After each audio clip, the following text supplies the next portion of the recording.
భారతదేశంలో గొప్ప పౌరులందరికీ భారత రాజ్యాంగ గ్రంథాన్ని ఉచితంగా పంపిణీ చేయాలని, ఆ గ్రంథంపై అవగాహన కల్పించాలని, లేని పక్షంలో ఉద్యమాన్ని ఉధృతం చేస్తామని ధర్మ సమాజ్ పార్టీ రాష్ట్ర నాయకుడు అక్కిమల గణేష్ మహారాజ్ అన్నారు. ఆదిలాబాద్ జిల్లా కేంద్రంలోని ఆర్ఎన్బి అతిథి గృహం నుంచి జిల్లా కలెక్టర్ కార్యాలయం వరకు ర్యాలీ నిర్వహించారు.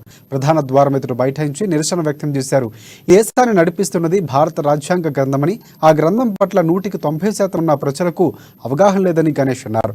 పార్లమెంటరీ ప్రజాస్వామ్య వ్యవస్థ విఫలం కావడానికి రాజ్యాంగంపై అవగాహన లేకపోవడమే కారణమని పేర్కొన్నారు.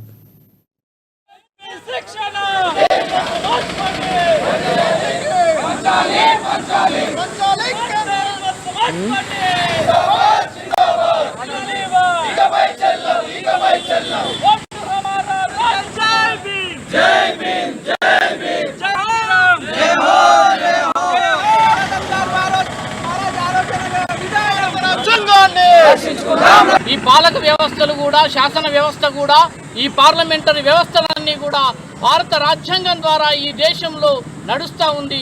కానీ భారత రాజ్యాంగాన్ని మరియు భారత రాజ్యాంగ విలువలు కూడా సమాజానికి తెలియకుండా పోతున్నాయి.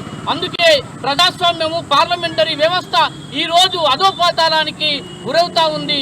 కనుక ఈ దేశంలో కేంద్ర రాష్ట్ర ప్రభుత్వాలు ప్రతి కుటుంబానికి, ప్రతి పౌరుడికి కూడా ఈ దేశంలో